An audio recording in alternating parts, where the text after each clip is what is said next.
है। मैं हूं कमलकांत। साथियों, आज हम चर्चा करेंगे हिसार विधानसभा की और फतेहाबाद विधानसभा की। और हमारे साथ जुड़े हुए हैं हमेशा की तरह हमारे एक्सपर्ट्स, हमारे मुख्य जो सेफोलॉजिस्ट हैं विनोद मेहता जी, प्रेम जी, एचसीएस पूर्व एचसीएस रहे हैं, हरियाणा की पॉलिटिक्स की रग रग को जानते हैं, और हमारे फील्ड के एक्सपर्ट अमित जी। आप सबका स्वागत है इस कार्यक्रम में। साथियों, आगे बढ़ने से पहले हम आपको फतेहाबाद में क्या पॉलिटिकल स्थिति बन रही है और हिसार में क्या पॉलिटिकल स्थिति बन रही है, इससे पहले हम थोड़ी विनोद जी से चर्चा करते हैं कि इस समय पॉलिटिकल माहौल पूरे प्रदेश में क्या है। जो दो मुख्य पार्टियां हैं कांग्रेस और बीजेपी, वो क्या क्या कर रही हैं, किस स्थिति में है। विनोद जी, क्या लग रहा है आपको अभी जो स्थिति है कांग्रेस और बीजेपी की? कमल जी, आज की डेट में हर घंटे राजनीतिक सिनेरियो चेंज हो रहा है। आज लोगों को, पार्टियों को ये चिंता नहीं है कि कौन जीतेगा या कौन हारेगा, ये एक हफ्ते बाद की बात है। आज पार्टियों की चिंता ये है कि हम अपनी तरफ से बेस्ट कैंडिडेट दें। बीजेपी में भी यही चल रहा है, कांग्रेस में भी यही चल रहा है। और जो कैंडिडेट टिकट लेना चाहते हैं किसी भी पार्टी की, उनकी भी कोशिश ये है कि हल्का देखेंगे बाद में, पहले टिकट है तो चुनाव है, टिकट नहीं है तो चुनाव नहीं है। तो उन परिस्थितियों में जो अभी तक मेरे पास इनपुट्स हैं, मुझे ऐसी खबर है कि बीजेपी इस बार 30 से भी ज्यादा नए चेहरों को उतार सकती है। 5 से 6 कैंडिडेट्स को दूसरी सीट का ऑप्शन दे सकती है, जिनमें जो अभी तक मेरी जानकारी है कि एक तो ओम प्रकाश धनखड़ जो पार्टी के राष्ट्रीय सचिव है, पहले हरियाणा प्रदेशाध्यक्ष भी रहे बीजेपी के और पिछली सरकार में मंत्री भी रहे, कदावर नेता हैं। शायद वो बादली की बजाय बहादुरगढ़ से इंटरेस्टेड है, ये हमने कल भी जिक्र किया था। लेकिन आज दो नाम नए भी आए हैं। ऐसा लगता है कि भिवानी से इस वक्त बीजेपी के जो सिटिंग एमएलए हैं, 2 बार चुनाव जीते हुए हैं, शायद उनकी टिकट चेंज की जाए और वहां से संदीप जोशी को भेजा जाए। और इसका इशारा ऐसे भी मिलता है कि संदीप जोशी ने भिवानी के दौरे भी शुरू कर दिए। हालांकि वो फरीदाबाद रहते हैं, पर पूर्व लड़ते रहे हैं। और संदीप जोशी का भिवानी में घूमना और ये कहना कि पार्टी चाहेगी तो भिवानी के लोगों की सेवा करेंगे, इसको ऐसे नहीं लिया जा सकता। ये बिना ऊपर के इशारे के वहां गए होंगे, क्योंकि वो बड़े ही सीनियर लीडर हैं, पार्टी के महामंत्री रहे हैं 5 साल तक। और एक बार तो उनका प्रदेशाध्यक्ष के लिए नाम भी चला था और संघ की पृष्ठभूमि से हैं, तो उनका उनका नाम ऐसे ही नहीं है। तो लगता है कि भिवानी की टिकट बीजेपी चेंज करने का मन बना चुकी है। ऐसी खबर रतिया की मैंने कल जिक्र की थी कि रतिया की टिकट भी बीजेपी चेंज करेगी। और मुझे खबर ये भी मिली है कि सुभाष सुधा जो इस वक्त नगर निकाय मंत्री हैं, उनको अभी मौका मिला आखिर में आके 6 महीने, वो थानेसर से चुनाव जीतते रहे 2 बार। पिछली बार बहुत टाइट चुनाव जीता उन्होंने 800 वोटों से। उनकी भी चर्चा है कि उन्होंने रुचि जाहिर की है कि वो करनाल से भी अगर पार्टी उनको लड़वाए तो वो खुशी खुशी लड़ लेंगे। तो ये चर्चा हुई नहीं है, कुछ ना कुछ अंदर पक जरूर रहा है। ये अलग बात है कि पार्टी माने या नहीं माने, पार्टी के पास करनाल से और भी काफी चेहरे हैं। और ऐसे ही एक खबर ये भी है कि कैप्टन अभिमन्यु जो है वो नारनौत के साथ साथ बरवाला में भी रुचि दिखा रहे हैं। उन्होंने पार्टी को कम्युनिकेट भी किया है कि अगर आपके पास बरवाला में पार्टी के पास इस वक्त कोई सॉलिड कैंडिडेट ना हो तो मैं बरवाला से भी लड़ सकता हूँ, मुझे कोई हर्ज नहीं है। हालांकि नारनौत से उनका चुनाव एक ही बात पे खड़ा होता है कि पार्टी ये छोड़ दे, खुला छोड़ दे कि वो भी मुख्यमंत्री पद की रेस में है। 2014 में भी जब ये सब लोग जीते थे तो पार्टी ने खुला छोड़ा था कि ये भी मुख्यमंत्री हो सकता है, धनखड़ साहब भी मुख्यमंत्री हो सकते हैं, रामविलास शर्मा भी हो सकते हैं। लेकिन इस बार स्थिति ये हो गई कि पार्टी में एचएम जो है, जब पहली मीटिंग हुई अमित शाह ने पंचकुला में ली, तो वो बड़ा क्लियर कर गए कि नायब सैनी के नेतृत्व में चुनाव लड़ेंगे और अगले मुख्यमंत्री भी नायब सैनी होंगे। हालांकि बाद में जो जब वो हरियाणा में 2-3 बार दोबारा आए तो उन्होंने उस फोर्स से नायब सैनी का नाम नहीं लिया। उसका भी एक शायद रीजन है कि अभी तक बीजेपी के जो 40 एमएलए हैं उनमें मेजोरिटी में तीन तीन जातियां हैं, ब्राह्मण, अग्रवाल और पंजाबी। कुल मिला के 20 प्लस हो जाते हैं, 40 में से 20 प्लस तो यही है। आप एक तरफ ओबीसी को साथ लेना चाहते हो, लेकिन आपको जिनके 40 में से 20 एमएलए हैं उनका भी ख्याल रखना पड़ेगा, और उनका ख्याल रखने के लिए या तो आप साइलेंट हो जाएंगे, या आप मुख्यमंत्री की रेस को खुला छोड़ेंगे, या बीच में कोई इशारा देंगे कि भाई ऐसा नहीं है, दूसरे नाम पर भी विचार हो सकता है। तो इसलिए जो है, तो मुझे लगता है कि अभिमन्यु से बात शुरू हुई थी तो अभिमन्यु को ही क्लोज करेंगे। तो अगर अभिमन्यु का नाम खुला रहता है तो शायद वो नारनौल से परफॉर्मेंस दिखा पाए, और नारनौल से उनकी परफॉर्मेंस डिपेंड करती है कि रामकुमार गौतम जो जेजेपी के एमएलए हैं वो वैसे तो जेजेपी की मुखालफत करते रहे। जब जेजेपी की मुखालफत करते रहे तो नेचुरली उनका या तो कांग्रेस को समर्थन है या बीजेपी को समर्थन है। तो उनका रुख क्या रहता है, इस पे भी कैप्टन अभिमन्यु की भूमिका तय होगी कि राम कुमार जी की क्या चाल है, क्या चलना चाहते हैं, लड़ना चाहते हैं, नहीं लड़ना चाहते हैं, और लड़ते हैं तो क्या करेंगे, और नहीं लड़ते हैं तो बीजेपी को सपोर्ट करेंगे या कांग्रेस को सपोर्ट करेंगे। अब ये अनप्रडिक्टेबल है। तो ये तो बीजेपी का सीन, इस पे आप प्रेमचंद जी की भी राय ले सकते हैं, और फिर कांग्रेस के बारे में हम अगले राउंड में बात करेंगे। जी प्रेमचंद जी, जो विनोद जी ने मुद्दे उठाए कि बीजेपी के कई चेहरों को बदला जा सकता है, मेरी जानकारी है कि पार्टी ने 3 सर्वे करवाए हैं, और उन सर्वे में ये पाया है, एक सर्वे तो खास तौर से, कि नाराजगी जो है वो कैंडिडेट्स के खिलाफ है, पार्टी के खिलाफ नहीं है। तो ऐसे में आपका क्या कहना है कि कई चेहरे बदले जा सकते हैं या नहीं, क्या आपकी क्या जानकारी है? देखिए कमल जी, मैं मेहता जी की उस बात से तो सहमत हूँ कि बहुत सारे लोगों की टिकटें कटेंगी, और जो शिफ्टिंग की बात इन्होंने की है कि कुछ कैंडिडेट्स के निर्वाचन क्षेत्र बदले जा सकते हैं, इस बात की भी पुख्ता जानकारी है। इन्होंने आज जो 3 नाम लिए हैं उनमें से मैं समझता हूँ कि कैप्टन अभिमन्यु के पास भी, क्योंकि उनका विधानसभा क्षेत्र ऐसा है जहां कहीं ना कहीं एक तो कांग्रेस के टिकटों की मारामारी है, वहां कुमारी सैलजा डॉक्टर अजय सिंह की उम्मीदवारी घोषित कर चुकी है कांग्रेस में, और वो दूसरे नाम एक ही गांव से जस्सी पेटवाड़ और सोनिया दुहुन भी प्रबल दावेदार वहां पर हैं। और मैं समझता हूं कि जब 3 सशक्त जाट वहां चुनाव लड़ते हैं तो रामकुमार गौतम या राम भगत शर्मा, उन दोनों में से किसी ने भी अगर चुनाव लड़ लिया तो बहुत आसानी से वो चुनाव निकाल लेंगे। मैं समझता हूं कि नारनौल की स्थिति को आप ये मान के चले कि कहीं ना कहीं वो भारतीय जनता पार्टी का कभी भी निर्वाचन क्षेत्र नहीं रहा।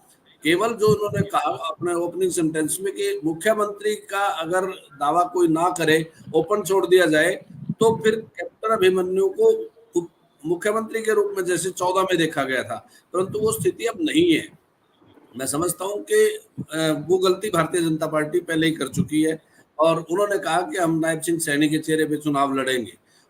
अगर उनके चेहरे को बदला जाता है या पुनर्विचार भी होता है तो कहीं ना कहीं जिस पिछड़े वर्ग पे आज भारतीय जनता पार्टी बैंक करके बैठी है या उम्मीद लगा के बैठी है कि ओबीसी का वोट उनको मिल जाएगा या लाभार्थी श्रेणी का वोट उन्हें मिल जाएगा, तो वो वोट भी खिसक के बाहर जा सकता है। दूसरा इन्होंने नाम लिया था सुभाष सुधा जी का। सुभाष सुधा 2 बार 14 और 19 में थानेसर से विधायक बने हैं, और 19 के चुनाव में तो ये कहिए कि वो बाल बाल बचे हैं, मात्र 842 वोट से उन्होंने चुनाव जीता था, और इस बार मंत्री भी बने हैं। और मैं समझता हूं कि इस बार उनके खिलाफ एक बहुत बड़ी लहर है। और अगर आप थानेसर में आकर के देखेंगे, मैं क्योंकि कुरुक्षेत्र का निवासी हूँ और बिल्कुल पड़ोस में रहता हूँ, इस बार लोग चाहते हैं कि उनका चेहरा ही नजर ना आए। तो कहीं ना कहीं वो नाराजगी जब लोगों में है वो मतदाता में भी है। और का करनाल जाना इसलिए स्वाभाविक है क्योंकि करनाल में अगर उत्तरी हरियाणा की आप बात करते हैं तो करनाल और पानीपत दो ऐसे शहर हैं जहां पंजाबी बहुल शहर जिनको कहा जा सकता है, करनाल को खास तौर से। और करनाल में क्योंकि पूर्व मुख्यमंत्री मनोहर लाल जी का वो कार्यक्षेत्र रहा है, अभी वाले मुख्यमंत्री जी का भी है। और अभी हाल के 2 दिन पहले क्या अगर आप घटना देखते हैं, सैनी समाज भवन में एक बहुत बड़ा सम्मेलन सैनी समाज का हुआ और सैनी समाज ने ये दावा किया कि सैनी समाज को थानेसर की टिकट दी जाए। थानेसर क्योंकि चाहे गुरजाल सिंह सैनी रहे हो, साहब सिंह सैनी रहे हो, पहले सैनी विधायक यहाँ से बनते रहे हैं और मुख्यमंत्री जी की नजर जहाँ लाडवा पे थी, आज लगता है कि वो थानेसर की तरफ भी अपने दृष्टि जमाए हुए हैं। हो सकता है मुख्यमंत्री जी करनाल की बजाय थानेसर आ जाएं और सुधा जी को करनाल भेज दिया जाए, परंतु करनाल के जो भारतीय जनता पार्टी के स्थानीय नेता हैं उनमें भी आज एक बेचैनी सी नजर भी आई। वो कहीं ना कहीं सोशल मीडिया पे भी आज आ रही है कि वो लोग उनके भारी कैंडिडेट, कोई भी कैंडिडेट आएगा उसका विरोध करेंगे। ये विरोध 2014 में भी हुआ था, अगर आप मेहता जी को याद होगा, जब मनोहर लाल जी नॉमिनेशन करने आए थे तो बहुत कड़ा विरोध हुआ था और उसके बाद क्योंकि समाज को एक बड़ा नेता नजर आया था और उनको जितवा दिया था। मैं समझता हूं कि ये ऑप्शन भी है और इन्होंने लेकिन प्रेम जी वो विरोध करनाल के लोगों का नहीं था, मैं आपको अपडेट कर दूं, वो स्पॉन्सर्ड विरोध था। जिन लोगों ने वो विरोध करवाया था उनको ये अंदर से मालूम था कि ये मुख्यमंत्री पद का दावेदार है, तो इनके दावेदार होने से या इनके बहुत वोटों से जीतने से हमारी दावेदारी खत्म होती है। तो वो हुआ बिल्कुल सही है, ये बात आपकी सही है। मैं अगली बार बता देता हूं, उस समय वो मुख्यमंत्री की दौड़ में शामिल नहीं थे। अंदर के लोगों को केवल ये बात पता थी कि ये व्यक्ति अगर जीत के आते हैं तो मुख्यमंत्री होंगे, और आज स्थिति बिल्कुल उसके विपरीत है। आज देखिए जिनका बात कर रहे हैं, मैं आपको उस समय की एक घटना का जिक्र करता हूँ कि अंदर खाते जो पार्टी के बहुत इनर सर्कल में लोग नेता रहते हैं, उनको ये मालूम था कि मोदी की तरफ से मनोहर लाल ही अगला मुख्यमंत्री पद का दावेदार है। हालांकि चुनाव में अभिमन्यु का, प्रकाश धक्कड़ का और ये रामविलास शर्मा का नाम चल रहा था, लेकिन मनोहर लाल अंदर से तय था। और उसका लाइव एग्जांपल ये है कि जब 2014 में बीजेपी जीती तो मैं 11 अशोका रोड पे, डॉक्टर अनिल जैन उस वक्त प्रभारी थे, उनको मैं बधाई देने के लिए चला गया। तो मैं जैसे ही उनके कमरे में घुसा तो उन्होंने कहा कि अच्छा चलो आज आपको अमित शाह जी से मिलवाते हो। मेरा हाथ पकड़ के अंदर ले गए। मुझे ये पता नहीं था कि ये रिएक्शन होगा। जर्नलिस्ट होते हैं तो थोड़ा बहुत पार्टियों के बारे में मदद की होती है, कोई फील करता है मेरी मदद की है, तो वो उस नाते मेरे को हाथ पकड़ के ले गए। जैसे ही मैं अंदर घुसा तो मैंने देखा कि वहां जगदीश मुखी, मनोहर लाल, अमित शाह और एक गुजरात के एक सज्जन बैठे थे। 4 व्यक्ति बैठे थे। सिर्फ जगदीश मुखी भी प्रभारी थे उस वक्त, अनिल जैन सह प्रभारी थे। तो मैंने क्या किया कि ये एकदम मेरे दिमाग में आया कि इसका मतलब मुख्यमंत्री तय है। तो बीजेपी जीत चुकी थी लेकिन ओथ नहीं हुई थी, 22-23 तारीख की बात है, ओथ 26 को हुई थी। तो मैंने स्वाभाविक तौर पे मनोहर लाल जी को बधाई दे दी और मनोहर लाल जी ने बिना चौकस रहते हुए उस बधाई को स्वीकार कर लिया, थैंक यू कह दिया। तो मैं समझ गया कि ये मुख्यमंत्री अगला यही है। मैंने वहीं से अपने चैनल को फोन किया कि भाई आप सारे नाम हटा दो, रामविलास जी ये कुछ नहीं, मुख्यमंत्री तय है। मनोहर लाल जो है ये शपथ लेंगे, जब भी ओथ सेरेमनी होगी ये मुख्यमंत्री होगा। हमने सिंगल नाम चलाया। तो इससे ये साबित है कि ये तय था मोदी की तरफ से और इसीलिए मनोहर लाल का विरोध करवाया गया था कि ये जीते ना कहीं से। और बाद में पार्टी हाईकमान ने ही निर्देश दिया था लीडर्स को कि आप इनका विरोध नहीं करोगे। और उसके बाद वो करनाल के अलावा उनको पूरा हरियाणा हेलीकॉप्टर से घुमाया गया था। तो एक साइड बाई इशारा दे रहे थे कि हमारा कैंडिडेट ये है। प्रेम जी, अब मैं उसी बात पे वापस आ रहा हूँ कि सुभाष सुधा जी के पलायन की अगर आप बात करते हैं तो उनके 3 मुख्य कारण है। एक तो ये है कि जन आक्रोश उनके खिलाफ बहुत बड़ा है। दूसरा, एंटी इनकम्बेंसी जिसको आप बोलते हैं वो स्पष्टता नजर आती है। दूसरा, जय भगवान शर्मा डीडी भी ताल ठोक के खड़े हैं।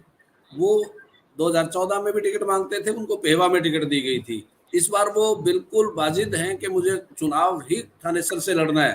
तो एक फैक्टर वो भी है उनके यहाँ से पलायन का। और तीसरा कारण जो मैं समझता हूँ कि उन के खिलाफ एक बड़ी लॉबी भारतीय जनता पार्टी और संघ में भी काम कर रही है। आप मैं नाम लेकर नहीं बताना चाहता, एक बड़े संत चाहते हैं कि वो यहाँ से चुनाव ना लड़ें और उनके अपने 2 प्रत्याशी हैं। तो कहीं ना कहीं ये सारी बातों को जब आप आकलन करेंगे या जब भी आप सर्वे इस तरह का करेंगे तो उन 3-4 बातों को भी जरूर ध्यान में रख लेना। मैं समझता हूँ कि वो बातें बिल्कुल उनके पलायन का कारण हैं।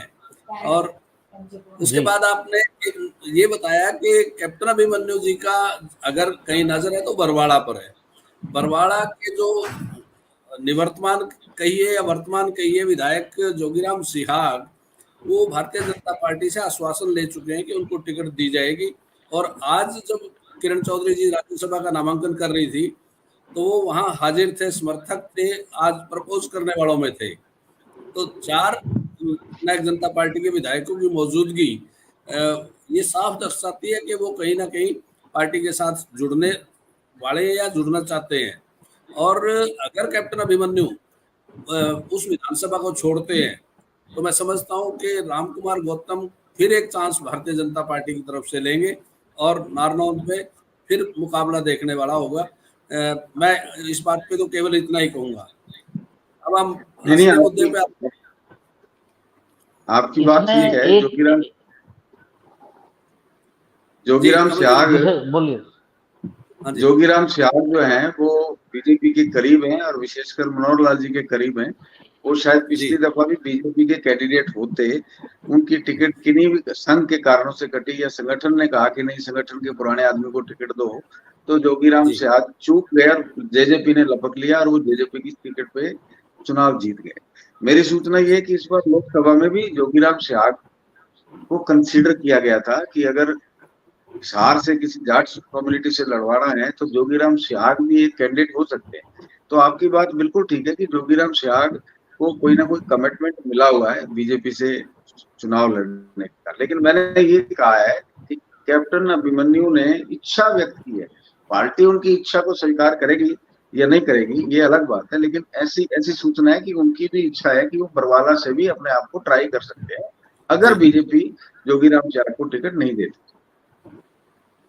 मुझे उसमें एक संभावना और भी लगती है कि अगर कैप्टन साहब अपना विधानसभा क्षेत्र बदलते हैं तो उनके लिए स्वाभाविक विधानसभा क्षेत्र हांसी हो सकता है, क्योंकि उनका कार्य क्षेत्र हांसी भी रहा है और हांसी के विधायक के खिलाफ भी एंटी इनकम्बेंसी बहुत बड़ी है। बेशक उन्होंने बहुत बड़ी जनसभा मुख्यमंत्री की करवा दी, परंतु जब आप धरातल पर जाकर के देखते हैं तो कहीं ना कहीं उनके खिलाफ भी जनक्रोश है। जी जी जी, सुनने में ये भी आया है कि जीत के लिए भी ट्राई कर रहे हैं कैप्टन अभिमन्यु। और एक चीज नारनौंद के बारे में ये है कि वहां जस्सी पेटवाड़, एक हमने ऑनलाइन सर्वे करवाया था तो जस्सी पेटवाड़ का बहुत ही ज्यादा समर्थन हुआ था। और नारनौंद सीट पर जिस तरह से डॉक्टर अजय लगे हुए हैं, अगर उनको टिकट मिलती है तो जस्सी पेटवाड़ भी एक अल्टरनेटिव कैंडिडेट हो सकते हैं, बीजेपी के लिए स्विच मार सकते हैं, वो भी एक कारण है। कमल जी मैं आपको अपडेट कर दूं, अगर कुमारी शैलजा को 5 टिकटें भी मिलती हैं तो 5 नामों में डॉक्टर अजय का नाम होगा। और वो जब जिद करके टिकट मांगती है, पिछली बार उन्होंने शमशेर सिंह गोगी के लिए जिद की थी और भूपेंद्र सिंह हुड्डा के बहुत करीब भी मराठा वीरेंद्र वर्मा को पार्टी छोड़नी पड़ी थी। जी, मैंने वही कहा कि उसमें जस्सी पेटवाड़ फिर जो है वो अपना नया रास्ता चुन सकते हैं। अमित जी, इन सब विषयों पर कि पार्टी के कैंडिडेट चेंज हो सकते हैं, नई जगह रख सकते हैं, आपकी क्या जानकारी है? आप भी दर्शकों के साथ शेयर करें। हाँ, ये सुनने में आया है कि मतलब कि बीजेपी जो है इस बार कई नए चेहरों को मौका दे सकती है। कुछ जो कैंडिडेट्स हैं उनके टिकट काटे जा सकते हैं और कुछ को उनका एरिया चेंज किया जा सकता है। सुनने में ये भी आ रहा है कि रामविलास शर्मा को जो है कि उन्हें कंसीडर किया जा रहा है कि उन्हें शायद कालका या किसी और सीट पर भेजा जा सकता है। और भी इसके अलावा कुछ चेहरे हैं कि उनकी सीट जो है चेंज की जा सकती है। ये भी आ रहा है कि मूलचंद शर्मा है बल्लभगढ़ से उन्हें पृथला या एनआई फरीदाबाद एनआईटी में भेजा जा सकता है। और आपके जैसे और भी जैसे चेहरे हैं, तो इसी तरह से लग रहा है कि मतलब कि यह फरीदाबाद के जो विधायक हैं नरेंद्र गुप्ता, इनके बारे में सुनने में आया है कि उन्हें जो है अपना क्या कहते हैं, उन्हें बल्लभगढ़ भेजा जा सकता है। इस तरह की है, मतलब अदला बदली जो है सीट्स की हो सकती है, चेंजेस हो सकते हैं, ये है। बाकी देखो, ये तो पता टिकट अनाउंस होने के बाद होगा कि वास्तव में कितना ऐसा हो पाता है। देखिए, ये अमित जी की बात में मैं करेक्शन कर दूं कि पार्टी में कुछ लीडर्स के स्थान तो जरूर चेंज होंगे, ये तय है, लेकिन बल्लभगढ़ से मूलचंद शर्मा को चेंज करने का कोई लॉजिक नहीं है, क्योंकि उनकी वहां पोजीशन बिल्कुल ठीक है। और फरीदाबाद में एक सीट से छेड़छाड़ से पूरी जो है ना तारतम्य पूरा बिगड़ता है। तो मुझे नहीं लगता कि फरीदाबाद में कोई ज्यादा छेड़छाड़ होगी। नरेंद्र बढ़ाना को इस बार टिकट दी जा सकती है। बड़खल से हो सकता है कि सीमा तिरखा की जगह किसी गुज्जर को टिकट दे दी जाए और सीमा तिरखा को दूसरी किसी सीट से एडजस्ट कर दिया जाए, ये थोड़ा बहुत हो सकता है। लेकिन बल्लभगढ़ जो है, मूलचंद शर्मा की खबर में लगता है सच्चाई नहीं है। उनकी टिकट चेंज करने, उनकी सीट चेंज करने का कोई ताल्लुक बनता नहीं। दूसरा, बीजेपी के पास पृथला में कैंडिडेट है, टेकचंद शर्मा एक अच्छे कैंडिडेट है, वो बीजेपी के संपर्क में है। अगर नयनपाल रावत को बीजेपी अकोमोडेट नहीं करती, मान लीजिए कि एंटी इनकम्बेंसी का सहारा लेके कि यार 5 साल एमएलए रह लिया, एंटी इनकम्बेंसी है, तो वो टेकचंद शर्मा को कंसीडर कर सकते हैं। और फरीदाबाद पार्लियामेंट की सीटों में जो कृष्णपाल गुर्जर है, उनकी रिकमेंडेशन का काफी महत्व रहेगा। विनोद जी, ये तो हमने बीजेपी की बात की। आपकी जानकारी में कांग्रेस में इस समय क्या हलचल चल रही है? तो कांग्रेस ने, आज मैंने देखा, कांग्रेस हरियाणा में अडानी के मुद्दे को एक मुद्दा बनाने की कोशिश कर रही है। कल एक चंडीगढ़ में मार्च रखा गया है, पार्टी के ऑफिस से लेके और जो ईडी है उसके ऑफिस तक। और अडानी के ऊपर आज पार्टी की एक बड़ी नेता एमी ने भी एक प्रेस कॉन्फ्रेंस की। कल उदय भान ने भी 2 प्रेस रिलीज जारी की। और ये तो अडानी के मुद्दे को वो हरियाणा के चुनाव में एक मुद्दा बनाने की कोशिश कर रहे हैं। तो क्या लगता है, अडानी का मुद्दा फिट बैठता है? और उसमें भी ये मुद्दा कि जो सेबी की अध्यक्ष हैं, उनके कुछ शेयर उनके पति के नाम पर उन्होंने ट्रांसफर किए और वो शेयर जो थे अडानी के थे, वगैरह वगैरह, इस तरह का एक इश्यू उठा के हरियाणा में ये मुद्दा बनाने की कोशिश की जा रही है। क्या लगता है, इस तरह का कोई आर्थिक मुद्दा हरियाणा की जनता को प्रभावित कर सकता है? देखिए, अडानी जो है वो हरियाणा ही नहीं, कांग्रेस के लिए नेशनल लेवल पे एक मुद्दा है। और पिछले चुनाव में अडानी इशू बिका भी है। ऐसे ही कांग्रेस जो है वो 99 सीटों पे नहीं पहुंची है, तो कुछ इशू थे। और ये जो अडानी के इशू को हरियाणा में पैम्पर करने के पीछे मुझे ऐसा लगता है कि एक बात तो ये मान लेनी चाहिए कि जल्दी ही राहुल गांधी जो है हरियाणा के चुनाव को टेक ओवर कर लेंगे। उसके कई रीजन हैं, इस पे हम प्रेमचंद जी की राय भी लेंगे। क्योंकि अंदर जो इनफाइटिंग चल रही है ना शैलजा गुट में और भूपेंद्र सिंह हुड्डा गुट में, उसको भी कंट्रोल करना है। और एक इशू ये है कि अडानी का इशू और दूसरे इशू जो सेंटर के इशू है, उनको हरियाणा में लाने का मतलब ये है कि कांग्रेस हरियाणा के चुनाव को जाट नॉन जाट का चुनाव नहीं बनने देना चाहती। वो बीजेपी के इस प्रचार से, ओबीसी के प्रचार से बहुत डरी हुई है कि अगर ओबीसी वोट एक तरफ कंसोलिडेट हो गया या ये जाट और नॉन जाट इशू गर्म हो गया, तो उससे बीजेपी को फायदा हो जाएगा। तो कांग्रेस ऐसे इशू लाएगी ताकि जाट और नॉन जाट का इशू नहीं बनना चाहिए। मैं इसमें प्रेमचंद जी की राय भी लेना चाहूंगा। जी प्रेम जी, माइक अनम्यूट कर लें। प्रेम जी, प्रेम जी आपका माइक अनम्यूट कर लें। प्रेम जी, प्रेम जी माइक अनम्यूट कर लें प्लीज। जी लता जी, मैं ये कह रहा था कि जैसा कल आपने कहा था कि टिकट के बंटवारे में अगर चूक होती है तो चूक बहुत बड़ा ब्लंडर हो जाएगी। और दोनों पार्टियां, नेशनल पार्टियों की मैं बात कर रहा हूं, फूक फूक के कदम रख रही हैं इस बार। और जैसा आपने कहा कि गुटों की बात, गुट केवल कांग्रेस में नहीं है, भारतीय जनता पार्टी में गुटों की कमी नहीं है। और कहीं ना कहीं ये धड़ेबंदी नुकसान भी करती है और बहुत बार ये लाभ भी देती है। जैसे आप मुख्यमंत्री का ऑप्शन खुला छोड़ दीजिए, कांग्रेस में 3-4 लोगों का पहले भी एक एक्सपेरिमेंट कर चुके हैं। आप कैप्टन अजय को कहिए कि रेवाड़ी से मुख्यमंत्री, और शैलजा जी को कहिए मुख्यमंत्री के दावेदार हैं, रणदीप जी को कहिए मुख्यमंत्री, भूपेंद्र सिंह हुड्डा और दीपेंद्र हुड्डा तो है ही उस रेस के सबसे आगे भागने वाले। मैं ये कहता हूं कि अगर ज्यादा लोगों की लीडरशिप में कांग्रेस चुनाव लड़ेगी तो उनको फायदा होगा। जो भारतीय जनता पार्टी गलती कर चुकी कि उन्होंने पहले अनाउंस कर दिया, जो पार्टी किसी भी राज्य में मुख्यमंत्री का चेहरा घोषित करती है तो उसे बहुत नुकसान भी होता है, क्योंकि दूसरे लोगों में कहीं ना कहीं ये रहता है कि हमारा नंबर कब आएगा। तो ये चीज मैं आपको बता रहा था कि ये इन फाइटिंग एक जगह नहीं है, छोटे छोटे दलों में भी इन फाइटिंग है। और आपको तो बहुत जानकारी इस बात की है कि इस बार का चुनाव बिल्कुल अलग रहने वाला है। आपने कहा कि ये जाट नॉन जाट पे चुनाव हो जाएगा। मैं आपको एक चीज स्पष्ट कर दूं कि कांग्रेस इस बात का खास एहतियात रखेगी, इस बार कम से कम जाटों को टिकट दिए जाएंगे और इस बार वो कोशिश करेंगे कि बीसी के दोनों ग्रुप, बीसी ए और बीसी बी में संतुलन बनाने के लिए कम से कम 16-17 टिकटें सीधा सीधा ओबीसी को जाएंगी, चाहे वो अहीर को जाए, गुर्जर को जाए, सैनी को जाए, या फिर जैसे हरियाणा में उसके बाद सबसे डोमिनेंट अगर बीसी ए की बात करते हैं आप, तो कुम्हार एक जाति है जिसमें गंगवा जी हैं, या आपके एक और कांग्रेस के बड़े नेता जो बरवाड़ा से विधायक रहे हैं घुड़ेला जी, इन लोगों की टिकटें काटना आसान काम नहीं रहेगा। इस बार बहुत सारे पिछड़ों को और खासतौर से दलितों में भी मैं कह दूं कि कांग्रेस कोशिश करेगी एक वर्ग विशेष को दलित सीटों पर लड़वाने की, और भारतीय जनता पार्टी करेगी, क्योंकि सुप्रीम कोर्ट का जो निर्णय आया उसके दृष्टिगत इस बार टिकटों पे भी सीधा सीधा असर आएगा। आज के प्रदर्शन अगर आपने देश भर में देखे हो तो एक वर्ग विशेष की तरफ से है, उसको आप एससी का एजिटेशन नहीं कह सकते।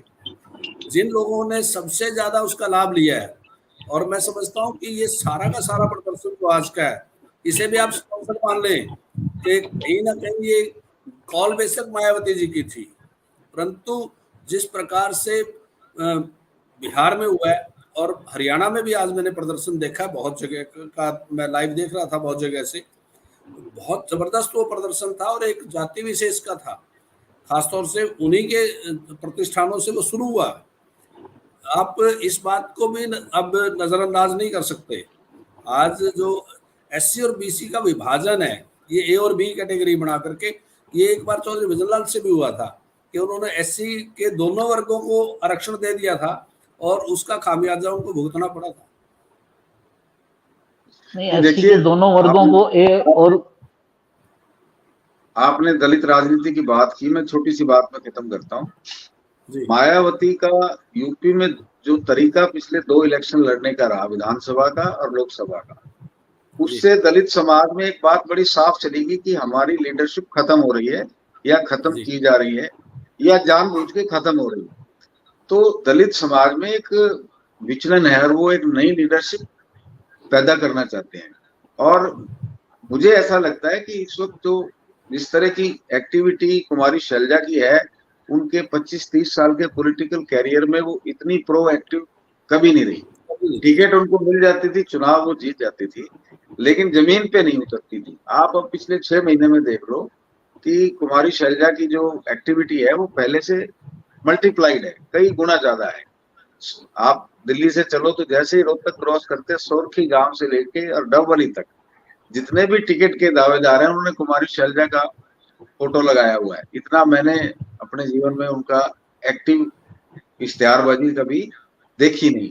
तो इसको आप दूर के हिसाब से सोचो कि कांग्रेस में भी ये बात चल रही होगी कि अगर मायावती का डाउनफॉल है तो उसके रिप्लेसमेंट में कांग्रेस भी कोई 2-4 चेहरे, मैं केवल कुमारी शैलजा के लिए नहीं कह रहा हूँ, 2-4 चेहरे दलित चेहरों को आगे किया जाए, उनको तवज्जो दी जाए और उनको प्रोमिनेंट फेस के रूप में पेश किया जाए। तो दलित राजनीति आपको अगले चुनाव में भी नजर आ जाएगा और अभी 2-3 सालों में भी नजर आ जाएगा। दलित राजनीति नई करवट ले रही है, इसमें कोई दो राय नहीं है। नहीं देखिए, उसमें विरासत का बड़ा रहता कि कौन संभालेगा। आज आपने मायावती जी का जिक्र किया, उत्तर प्रदेश में चंद्रशेखर आजाद अपना दल बना के खड़े हो गए और वो कामयाब भी हुए हैं। उनका किसी के साथ गठबंधन नहीं था, गठबंधन के साथियों ने इग्नोर किया। मायावती जी जानबूझ के गठबंधन से बाहर रही, परंतु लोगों ने चंद्रशेखर जी को एक्सेप्ट किया है और यही कारण था कि उनको पुनः जागृत अपना समाज करना पड़ा। आज चुनौती उनके सामने उत्तर प्रदेश से ही खड़ी हुई है और जब हरियाणा में वो जमीन तलाश कर रहे हैं, उन्होंने सबसे प्रोमिनेंट जो कभी हरियाणा की राजनीति में रही है पार्टी, उनके साथ गठबंधन किया है और उसका कारण भी यही है कि यही एक कॉम्बिनेशन है जो हरियाणा में वापसी करवा सकता है और उसी कॉम्बिनेशन के साथ उन्होंने हरियाणा में अपने समीकरण बिठाने के लिए बहुत सोची समझी रणनीति के तहत वो इस चुनाव में आई हैं। और आपको ये भी बता दूं कि मायावती जी कभी बाई इलेक्शन नहीं लड़ती थी। इस बार उत्तर प्रदेश में 10 विधानसभा की सीटें खाली हैं, 10 की 10 पे उपचुनाव लड़ने के लिए उन्होंने अभी से घोषणा कर दी है। वो भी वही अपना वोट बैंक बचाने का एक प्रयास है और हम क्योंकि हरियाणा को डिस्कस कर रहे हैं, उत्तर प्रदेश पे जाने की हमें जरूरत नहीं है। मैं हरियाणा में भी कह रहा हूँ कि जो SC में जो ए कैटेगरी के लोग हैं, खासतौर से दानक हैं, वाल्मीकि हैं या सांसी है, उन लोगों को कोई टिकट नहीं मिलती ज्यादा या उनको प्रतिनिधित्व नहीं मिलता। दानक समाज को फिर भी कहीं ना कहीं, क्योंकि उनका बहुत सारे लोग ब्यूरोक्रेट्स हो गए हैं, पढ़े लिखे लोग हैं, वो समाज जागृत है तो वो अपना हिस्सा ले लेते हैं। वरना एक ही वर्ग से और उसमें भी किसकी एक्सेप्टेबिलिटी होगी। आप देखते हैं कि हरियाणा में लगातार तीसरी बार कांग्रेस का अध्यक्ष उस समाज से है। फूलचंद बुलाना जी थे, उनको हटा के चौथी बार फूलचंद बुलाना जी थे, उनको हटा करके कौन बना? तंवर साहब को हटा के कौन बना? कुमारी शैलजा को हटा के कौन बना? उदय भान जी। सारे के सारे एक समाज से हैं और मैं समझता हूं कि उनमें सबसे कामयाब अगर कोई नेता है तो कुमारी शैलजा है और उन्हीं की सबसे ज्यादा एक्सेप्टेबिलिटी है। उन्होंने अपने से तो जीती है, उन्हीं के कहने पे अम्बाड़ा की टिकट वरुण चौधरी को मिली। बेशक आज वरुण चौधरी भूपेंद्र सिंह हुड्डा के खेमे में है क्योंकि उनके पिताजी का उनके साथ बड़ा घनिष्ठता रही है और वो उनके समय में प्रदेश अध्यक्ष रहे हैं। आज उदय भान जी प्रदेश कांग्रेस के अध्यक्ष हैं, परंतु उस समाज में जो एक्सेप्टेबिलिटी कुमारी शैलजा की है वो उदय भान जी कभी बना नहीं पाई। जी, तो अब 2 सीटों पर चलते हैं जिनकी आज हमको चर्चा करनी है। वैसे आपने कहा कि जो पिछड़ा समाज है तो गुर्जर और यादव तो हमेशा अपने टिकट ले ही जाते हैं क्योंकि बहुत सारी कॉन्स्टिट्यूएंसी में उनकी सीट पर नंबर्स इतने हैं कि वो सीटें ले जाते हैं। लगभग 10-10 सीटें उनकी हैं। सवाल जो BC के जो दूसरे वर्ग हैं उनका है, सैनी समाज भी ले जाता है, बाकी वर्ग का है। और बीजेपी और अमित शाह ऐसे ही किसी को नहीं प्रोजेक्ट करते, वो सोच कर रहे हैं। इनकी जनसंख्या जो है लगभग 35% है और अगर नायब सिंह सैनी किसी तरीके से इन्हें एकजुट कर सकें तो ये जाट फैक्टर को सीधा न्यूट्रलाइज कर सकता है। चलिए हम अपनी अगली बात को आगे बढ़ाते हैं। हमने 2 सीटों पर वादा किया था आपसे कि चर्चा करेंगे, एक फतेहाबाद और एक हिसार। तो पहले फतेहाबाद की चर्चा कर लेते हैं कि फतेहाबाद पर अभी बीजेपी के MLA है और आगे क्या स्थिति बन रही है। विनोद जी से कहेंगे कि एक बार अपना विश्लेषण है कि फतेहाबाद पर क्या हो सकता है। ये मेरे ख्याल में फतेहाबाद का जो बैकग्राउंड है वो अमित जी से लेना चाहिए और पॉलिटिकल सिचुएशन पे हम डिस्कस करें। जी अमित जी पूरा बैकग्राउंड थोड़ा दीजिए फतेहाबाद का। आपको मैं भूल गया, माफ कीजिएगा, कि क्या स्थिति है फतेहाबाद। अगर सीट की हम बात करें, परिसीमन के बाद इस सीट में काफी बदलाव आया जो है कि जैसे इसमें भूना का क्षेत्र जो है जोड़ा गया। भूना कस्बा आता है जो है, जो पहले टोहाना का हिस्सा होता था वो जो है फतेहाबाद में शामिल कर दिया गया। बड़े बड़े गांव जैसे थे शामिल किए गए, जैसे नहला गांव है या आपका गोरखपुर गांव है, वो इसी विधानसभा में आते हैं। और साथ में जो भट्टू बेल्ट है, जो पट्टू पहले परिसीमन से पहले एक अलग विधानसभा सीट हुआ करती थी, उसका बड़ा हिस्सा जो है वो फतेहाबाद में शामिल हो गया।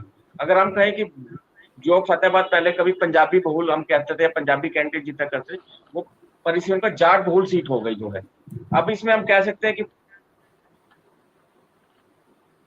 दो कस्बे आते हैं जी जैसे। आपकी आवाज चली गई अमित जी। जी हाँ जी, प्लीज अब आ रही। बोलिए, आपकी आवाज। हाँ जी, अब आ हाँ रही जी, है आवाज, बोलिए हाँ। प्लीज बोलिए। फतेहाबाद में जैसे दो, एक तो फतेहाबाद शहर आता है और साथ में एक भूना कस्बा आता है, वो भट्टू जो है बेल्ट जो है वो काफी आता है, जिसे हम जाट बहुल कह सकते हैं, मतलब जो है।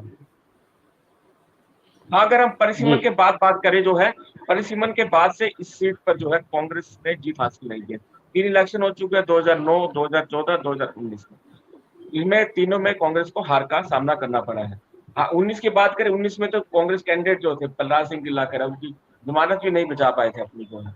तो मुकाबला बीजेपी और अपना एक जेजेपी के बीच रहा था। और अगर हम 14 की बात करें, 14 में जो मुख्य मुकाबला था वो कांग्रेस और इनेलो के बीच में रहा।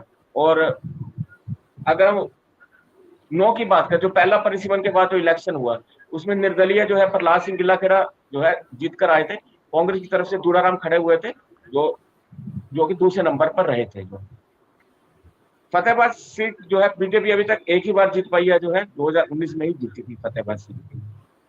जी यहाँ कहें कि हम यहाँ पे जो अगर हम पूरा इतिहास देखें फतेहाबाद सीट का, तो यहाँ पे या तो कांग्रेस को जीत मिली है या फिर इनेलो को जीती है। लोकदल यहाँ पर जीतता रहा जो है फतेहाबाद जी। विधानसभा सीट से। दरअसल अमित जी, इस बार अब जो जो परिसीमन हुआ है उसमें जनसंख्या का स्वरूप ऐसा हो गया है कि या तो कांग्रेस जीत सकती है, या मतलब इनेलो और कांग्रेस का वोट सेम हो गया है। क्योंकि लगभग जैसे आपने कहा, जाट बहुल, जाट 26% है, और जो कांग्रेस का ट्रेडिशनल वोटर है जाट और चमार, वो दोनों मिलकर 36% बनते हैं, और बाकी जातियां जो हैं वो फिर उनके खिलाफ हो जाती हैं। इसलिए यहाँ पर बीजेपी के लिए एक स्कोप बन गया है। तो विनोद जी, बाकी आगे पॉलिटिकल विश्लेषण आप करें कि क्या, देखिए, क्यों बीजेपी जीती।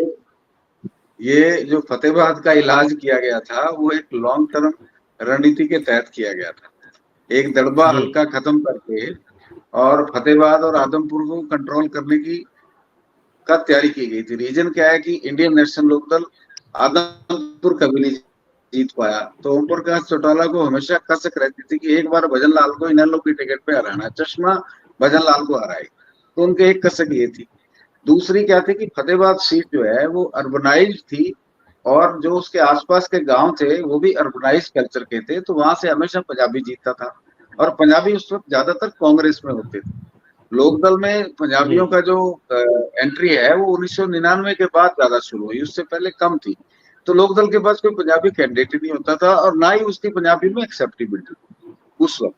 तो जी फतेहाबाद सीट जी का जो डिलिमिटेशन में इलाज किया गया, उसमें चौटाला ने अपनी हार्ड कोर दड़बा सीट को खत्म किया। दड़बा के कुछ गांव एलाहाबाद में डाले, एलाहाबाद एक नई सीट बनी। दड़बा के कुछ गांव आदमपुर में जाट बोले गांव डाले, ताकि आदमपुर में जाटों का पार्टिसिपेशन बढ़ जाए, तो भजनलाल को हराया जा सके। और फतेहाबाद सीट को परमानेंटली इनेलो की सीट बनाई जाए। इस वजह से भट्टू के जो मैक्सिमम गांव है, जिसको बागड़ बेल्ट बोलते हैं, वो पूरी बागड़ जी बेल्ट जो है वो फतेहाबाद में शामिल हो गई। फतेहाबाद में जी शामिल होने के बाद ये जो कंट्रोल है वो अर्बन उम्मीदवार से निकल के, और ये कंट्रोल चला गया पूरा का पूरा जाट उम्मीदवार के पक्ष में। ये अलग बात है कि पिछली दफा वहां से बिश्नोई जीता, क्योंकि फतेहाबाद सीट में बिश्नोइयों के भी बहुत बड़े गांव हैं। और एक दूसरी बात ये थी कि जाटों में भी दूड़ाराम की एक्सेप्टेबिलिटी। अब जी इस सीट के डिजाइन के मुताबिक ये सीट हमेशा प्रो इनेलो रही। कांग्रेस के शिकंजे से सीट को निकालने की कोशिश की गई, लेकिन पिछली दफा इनेलो और जेजेपी में स्प्लिट होने की वजह से उसका फायदा बीजेपी को मिला, और बीजेपी बतौर कैंडिडेट बीजेपी अच्छा ले आई, और कैंडिडेट में अपना दम भी था। 10-15 हजार वोट कैंडिडेट के पर्सनल थे, इसलिए वहां से फतेहाबाद से बीजेपी पिछली दफा चुनाव निकाल पाई। लेकिन जेजेपी ने बीजेपी को वहां बड़ी जबरदस्त और कड़ी टक्कर दी थी। प्रेम जी रतिया में रहे जी हैं, तो ये उस सीट के बारे में मेरे से भी ज्यादा विस्तार से बता सकते हैं। जी देखिए, जी मैं प्रेम जी। फतेहाबाद का तो जैसा अभी अमित जी बता रहे थे कि भारतीय जनता पार्टी पहली बार जीतती है, उनको शायद पुराने इतिहास का पता नहीं। वहाँ बलबीर चौधरी भारतीय जनता पार्टी के विधायक रहे हैं, और उनका मुकाबला अपने ही रिश्तेदार से होता था, लीला कृष्ण जी से, और उनको लगातार कहीं ना कहीं एक दूसरे को हराने जिताने के ये जैसा मेहता जी कह रहे हैं कि पंजाबी सीट थी। लीला कृष्ण जी के निधन के बाद उनकी पुत्रवधू को इंडियन नेशनल लोकदल में बाई इलेक्शन में टिकट दिया और वो जीत गई थी। और उसके बाद आप ये समझ लें कि आपने इनको कहा कि जाट बहुल बना दिया, वो जाट बहुल नहीं है आज भी। गीला खेड़ा जी जीते जरूर थे एक बार, परंतु उसके बाद भी आप बिश्नोई वोट को कम नहीं आंक सकते, क्योंकि वहाँ प्रभाव रहा है। एक तो ये है कि जो भट्टू के गांव उसमें आए हैं वो प्रोफेसर संपत सिंह का और चौधरी देवीलाल का गढ़ रहा है। चौधरी देवीलाल भट्टू के विधायक रहे हैं जब पहली बार मुख्यमंत्री बने थे, और उसके बहुत सारे गांव उसमें हैं। प्रोफेसर संपत सिंह फतेहाबाद से भी विधायक रहे हैं और भट्टू से भी विधायक रहे हैं। वहां एक बार सिख विधायक बना है, आपको आपकी जानकारी के लिए मैं बता रहा हूँ, हरियाणा विकास पार्टी से। जी, हरियाणा विकास पार्टी में मणिराम गोदारा जी यहाँ विधायक और हरियाणा के गृह मंत्री रहे हैं, वो भी बिश्नोई समाज से थे। और रतिया में और फतेहाबाद में, आदमपुर में बिश्नोई बहुत भारी संख्या में है। और जैसा मेहता जी बता रहे थे कि कहीं ना कहीं चौधरी भजनलाल का प्रभाव कम हो, इसलिए वो सीमांकन जब हुआ था, आपका सीटें अदला बदली हुई थी, तो इसमें जो भुन्ना का क्षेत्र शामिल किया गया था, भुन्ना के साथ भी बिश्नोइयों के बड़े गांव आ गए थे। उसका समीकरण बनाते बनाते, क्योंकि जब तक सरदार हरपाल सिंह टोहाना में सक्रिय रहे तो वो भुन्ना को अपने साथ रखते थे। उनके साथ लगता जाखल रतिया में था। और मैं समझता हूँ कि स्वरूप तो कोशिश दोनों तरफ से हुई थी बदलने की। सरदार हरपाल सिंह को नुकसान हो इसलिए भुन्ना को वहां से निकाल लिया गया था, और जाखल को भुन्ना में वापस, जाखल को वापस टोहाना में मिला दिया, और उसके साथ बहुत सारे गांव वहां भी संतुलन बना था। आज का जो फतेहाबाद है, वहां आप ये नहीं कह सकते कि वो पंजाबी बहुल है, जाट बहुल है। वहां बहुत सारी जातियां हैं और सिखों की संख्या भी वहां कम नहीं है। मेहता जी का वो एरिया है, वो जानते हैं। और दूडाराम जी वहां से पहली बार नहीं, उससे पहले भी कांग्रेस के टिकट पे वो विधायक रहे हैं। एक बार तो ऐसा भी हुआ था कि उनके उस क्षेत्र में उन्हीं के घर से चुनौती आ गई थी। कहीं ना जी कहीं प्रेम जी, मैं आपको कांग्रेस के जो हैं वो कैंडिडेट जिन्होंने अप्लाई किया है फतेहाबाद से और बीजेपी के बताते हूँ, आप देखिए जरा, इनमें कंपैरिजन कीजिए कि कैसी फाइट रहेगी। प्रहलाद सिंह गिल्लाखेड़ा ने कांग्रेस से किया है, बलवान सिंह दौलतपुरिया ने किया है, कुलबीर सिंह बेनीवाल ने किया है, और डॉक्टर विनीत पुनिया ने। ये 4 लोग हैं जो वहां से मुख्य हैं। करने वाले तो बहुत हैं, लेकिन 4 लोग मुख्य हैं। उसी तरह से बीजेपी में दूड़ाराम जी का नाम गया है, राजपाल जी का नाम गया है, देव कुल्ला जी का नाम गया है, और अनिल कुमार जी का नाम गया है। ये 4 नाम बीजेपी के नीचे की तरफ से गए हैं। तो क्या लगता है कैसी फाइट रहने वाली है इन लोगों के बीच? कमलकांत जी, कांग्रेस कल्चर को आप अगर समझने की कोशिश करेंगे, कांग्रेस में जो धड़ों की बात आप कर रहे हैं, तुम्हारी शैलजा का कैंडिडेट दौलतपुरिया, बलवान सिंह दौलतपुरिया वहां है और उनके लिए वो जोर लगाएंगी। परंतु मैं इसलिए जोड़ रहा हूं कि फतेहाबाद में एक ऐसा प्रत्याशी भी है जो किसी की सिफारिश से नहीं, वो सीधा हाईकमान से आएंगे। वो ऑल इंडिया कांग्रेस कमेटी के सेक्रेटरी है विनीत पूनिया। आपने उनका नाम बताया मैंने आपको। हाँ, आप नहीं, मैं आपको आगे बता रहा हूँ, उससे आगे भी बता रहा हूँ। आपने एक नाम नहीं लिया। पिछली बार जो सेकंड रहे थे जननायक जनता पार्टी के कैंडिडेट डॉक्टर शिवाच, वो भी कांग्रेस में है और उन्होंने भी अप्लाई किया है। अगर आप पूरे के पूरी लिस्ट को पढ़ेंगे तो फतेहाबाद में भी दावेदारों की कांग्रेस में कमी नहीं है। परंतु टिकट मैं समझता हूं कि 2 लोगों के बीच में है। या तो विनीत पूनिया जी को अगर कांग्रेस कमेटी ये मानती है कि सारे उनके जो सेक्रेटरीज हरियाणा से 6 है, उनमें चेतन चौहान भी है, वीरेंद्र राठौर भी है, विनीत पूनिया भी है, अगर उन सब लोगों को टिकट दी जाती है हाईकमान की ओर से, ये झगड़े खत्म करने के लिए, गुटबाजी खत्म करने के लिए, तो विनीत पूनिया की टिकट वहां लगभग फाइनल। वरना वहां पे बलवान सिंह दौलतपुरिया का आप नाम लिख लें, तीसरा नाम वहां कंसिडरेशन में नहीं आएगा। जी। और बीजेपी की तरफ से आपको क्या लगता है? देखिए, बीजेपी में दूडाराम जी का टिकट काटना आसान नहीं है, मैं ये कह जी सकता हूँ। जी जी। तो विनोद जी, कैसी फाइट रहेगी यहाँ पर और आपका विश्लेषण क्या है? देखिए, पिछली बार का चुनाव अगर थोड़ा सा उस पर ध्यान दे तो पिछली दफा जेजेपी वहां नंबर 2 पे थी। पूरे जी बट्टू बैठ से जेजेपी का कैंडिडेट डॉक्टर शिवाज, जो कि पहले बीजेपी में थे, टिकट नहीं मिलने की वजह से जजपा में चले गए, बहुत सारे वोट लेके आए थे। इस बार जी दूड़ाराम के लिए संकट है उस सीट में, और संकट का कारण दूड़ाराम भी जानते हैं। उस संकट का कारण क्या है कि जेजेपी के कमजोर होने से जो वोट पिछली दफा जेजेपी को गया था, वो वोट जी इस बार कांग्रेस को जा सकता है। और अगर वो वोट जी कांग्रेस को जाता है तो दूड़ाराम के लिए ये सीट निकालना मुश्किल हो जाएगा। मुझे आज के दिन ये चुनाव अगर ऐसा ही पैटर्न रहा तो ये जी कांग्रेस की फेवर में ज्यादा नजर आता है, बीजेपी की फेवर में कम नजर आता है। और उसके विनोद कारण जी। स्पष्ट एक ही बात पे मुकाबला हो सकता है कि इंडियन नेशनल लोकदल का कोई ऐसा कैंडिडेट मैदान में आ जाए दोनों पार्टियों में से बाकी होके, जिसके बारे में चर्चा हो कि ये भी जीत सकता है। अगर ये भी जीत जी सकता है, मान लो इंडियन नेशनल लोकदल का कैंडिडेट भी जीत सकता है, ऐसी चर्चा हो जाएगी, तो भट्टू बेल्ट जी की जो बागड़ी बेल्ट है वो कांग्रेस को वोट देने की बजाय इंडियन नेशनल लोकदल को वोट दे जाएगी। उस परिस्थिति में जी। तो बेशक बीजेपी ऊपर रहे, अगर वो परिस्थिति नहीं बनती तो ये सीट कांग्रेस के पक्ष में जा सकती है। विनोद जी, इसमें साफ साफ दिखता है इस सीट का, पिछली बार का अगर आकलन करें पिछली बार का, तो साफ दिख रहा है कि ये तीन तरफा यहाँ पर जो है वो चुनाव होगा।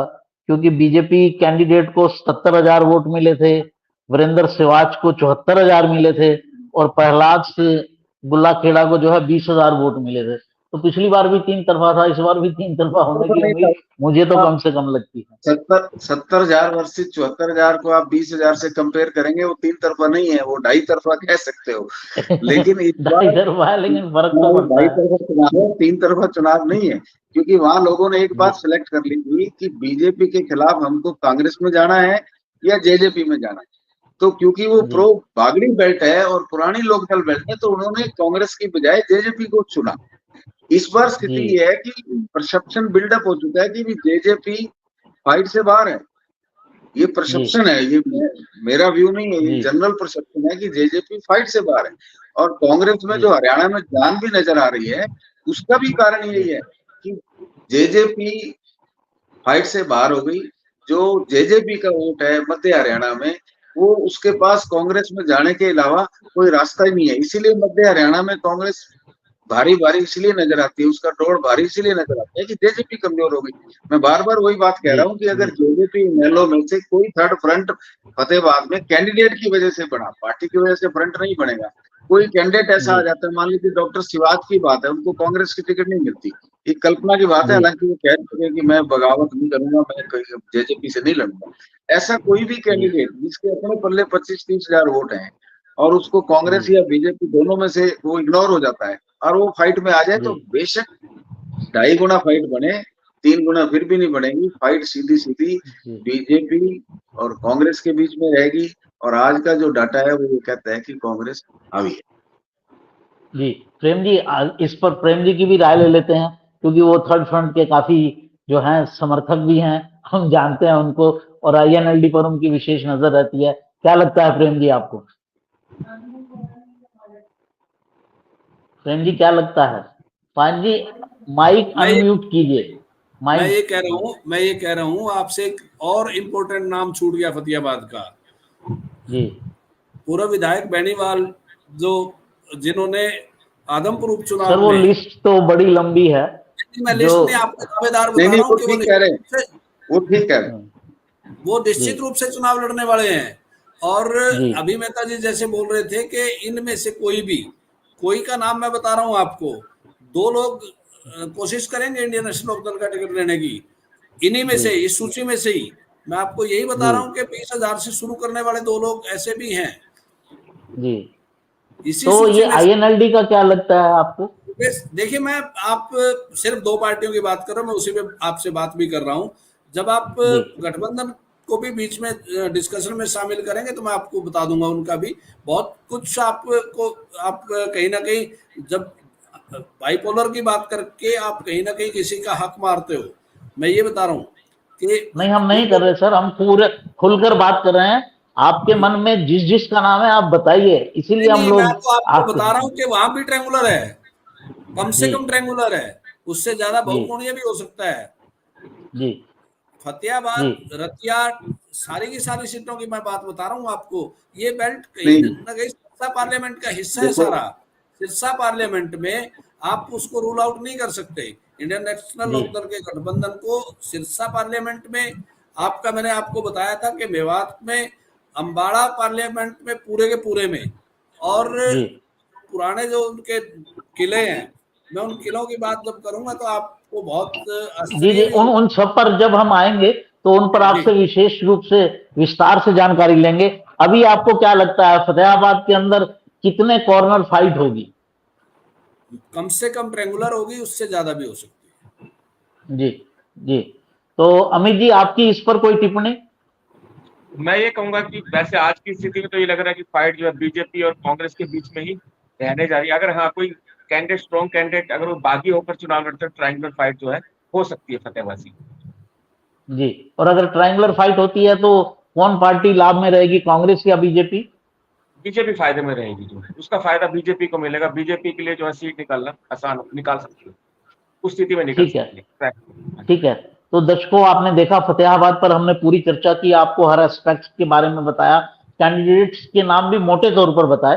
कांग्रेस की लिस्ट इतनी लंबी है कि उनको सबको काउंट करना थोड़ा मुश्किल हो जाता है, जबकि बीजेपी के हम वो नाम बता रहे हैं जो नीचे से जा रहे हैं। बीजेपी ने ये तरीका अपनाया है, उन्होंने आवेदन नहीं मांगे हैं, उन्होंने अपने जिला अध्यक्षों से और जो सीनियर जिले के अंदर जो नेता हैं उनसे मांगा है कि बताइए कौन कौन पॉसिबल कैंडिडेट है, इसलिए वहां पर कैंडिडेट्स की संख्या कम रहती है। अब हम बात कर लेते हैं हिसार की। हिसार एक बहुत वीआईपी सीट है और बहुत इंटरेस्टिंग होने जा रही है।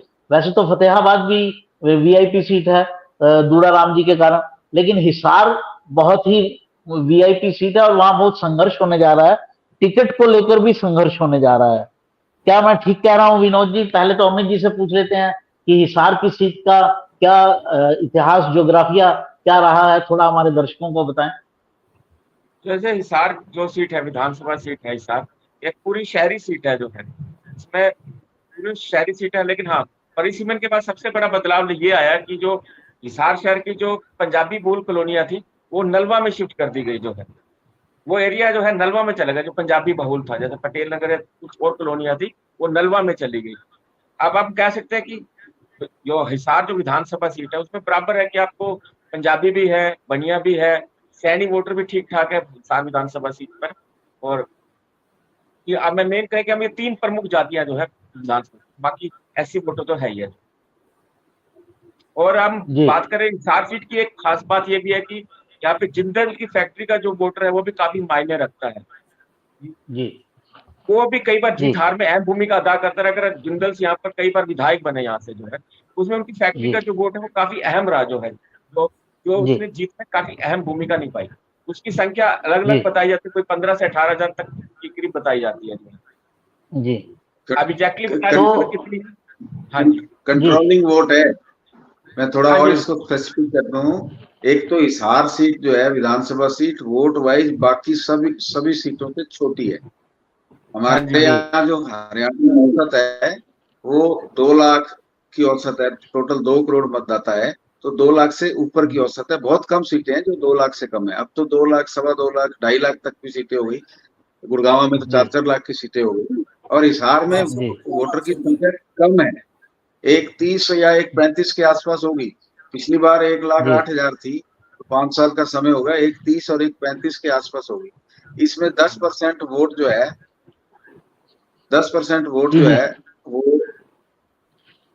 फैक्ट्री के अंदर आता है, जिंदल स्टील्स के पास आता है। तो 10% वोट काफी होता है, इसको हाँ जी, कंट्रोलिंग वोट बोलते हैं। और हाँ जी, जी इनके बूथ भी अंदर हैं फैक्ट्रियों के, तो कोई दूसरा इंटरफेरेंस भी नहीं कर सकता। जिंदल जिसको चाहेंगे वही आदमी अंदर आके कंपेन कर सकता है। जिंदल जिसको नहीं चाहेंगे वो आदमी अंदर जाके, फैक्ट्री के अंदर जाके कंपेन नहीं कर सकता। कोई चोरी छिपी कर ले तो अलग बात है। तो इसलिए एडवांटेज जी जिंदल रहती है इस सीट पे। मतलब जिंदल जिसकी सपोर्ट करे वो एडवांटेज में रहता है। जी विनोद जी, इस बार सपोर्ट करने की बात नहीं है। बीजेपी की तरफ से जो 4 नाम गए हैं उनमें जिंदल स्टील की मालिक सावित्री जिंदल का भी नाम है, और वहां पर जो अभी करंट एमएलए हैं कमल गुप्ता, और जो मंत्री भी हैं और जो बीजेपी में टॉप लीडर पर और संघ की पृष्ठभूमि से हैं, उनका भी नाम गया है। 2 नाम और गए हैं, रवि सैनी का और तरुण जैन का। ये 4 नाम गए हैं। तो ऐसे में यहाँ बीजेपी की अंदर की जो तो यही रह सकती है। देखिए कमल कांत जी, एक बार डॉक्टर साहब से राय ले लें, प्रेमचंद जी से राय ले लें, फिर मैं बोलता हूँ। जी जी प्रेमचंद जी, आप प्लीज इसके ऊपर अपनी राय दीजिए, क्या स्थिति बन सकती है। हिसार में जैसा आपने खुद भी कहा कि जिंदल परिवार का अपना एक वोट बैंक है, और जब से ओम प्रकाश जिंदल जी राजनीति में आए थे, वो बेशक आपकी हरियाणा में। जी जी, आपको आवाज आ रही है? बिल्कुल आवाज आ रही है, पहले चली गई थी, आपकी आवाज स्पष्ट है, आप बोलिए प्रेम जी। मैं ये कह रहा हूँ कि आपने खुद कहा कि जिंदल साहब का वहाँ जिंदल स्टील के नाम से जो फैक्ट्री है उसमें कर्मचारियों की संख्या और बहुत बड़ी संख्या है, और वो कुल मतदाताओं का लगभग 8 से 10% है, और वो प्रभावित करते ही करते हैं चुनाव को। ओम प्रकाश जिंदल जी वहाँ से विधायक रहे हैं, उनके बाद उनकी पत्नी वहाँ से विधायक रही हैं। कमल जी का देखिए बेशक उसी समाज से आते हैं। कमल गुप्ता जी का इस बार, क्योंकि जिंदल परिवार को इग्नोर करना भारतीय जनता पार्टी के लिए भी आसान नहीं है, और अगर वो इग्नोर किए जाते हैं तो कहीं ना कहीं फिर भारतीय जनता पार्टी के लिए खतरा भी पैदा कर सकते हैं। वहाँ स्थिति कांग्रेस पार्टी की भी बड़ी विचित्र है। वहाँ एक कैंडिडेट है बजरंग दास गर्ग, और एक तरफ शैलजा गुट के राणा जी हैं। मैं समझता हूँ कि वो सैनी समाज से हैं, और इस जिले में हांसी या हिसार में एक सैनिक को जरूर टिकट मिलेगी। वो टिकट दोनों के दोनों, चाहे वो हांसी में दे या हिसार में दे, दोनों सैनी कुमारी शैलजा के गुट से हैं। और प्रेमचंद जी, मेरी जो सूचना है जी, मेरी जो सूचना है, कुमारी शैलजा चाहती हैं कि राणा जी को टिकट हिसार से दी जाए, और वो उनको प्रपोज कर रही हैं। लेकिन हुड्डा गुट में थोड़ी सी हेजिटेशन है कि राणा कहीं बीजेपी के सामने कमजोर नहीं पड़ जाए। तो हुड्डा गुट चाहता है कि वहां से किसी पंजाबी को टिकट दिया जाए, पर फिलहाल जो शैलजा गुट की तरफ से हुड्डा साहब की पहली पसंद बजरंग दास गर्ग है। अब चेंज हो गई है, नई जानकारी बता रहा हूँ, चेंज हो गई है, पर ये सीट पे टिकट की लड़ाई जारी रहेगी, क्योंकि कुमारी शैलजा, राणा साहब पिछली दफा चुनाव लड़े हैं और अच्छे वोट मिले थे। लेकिन इस वक्त जो है ना, अब समय हो रहा है शो का, तो मैं थोड़े से मैं खत्म करता हूँ।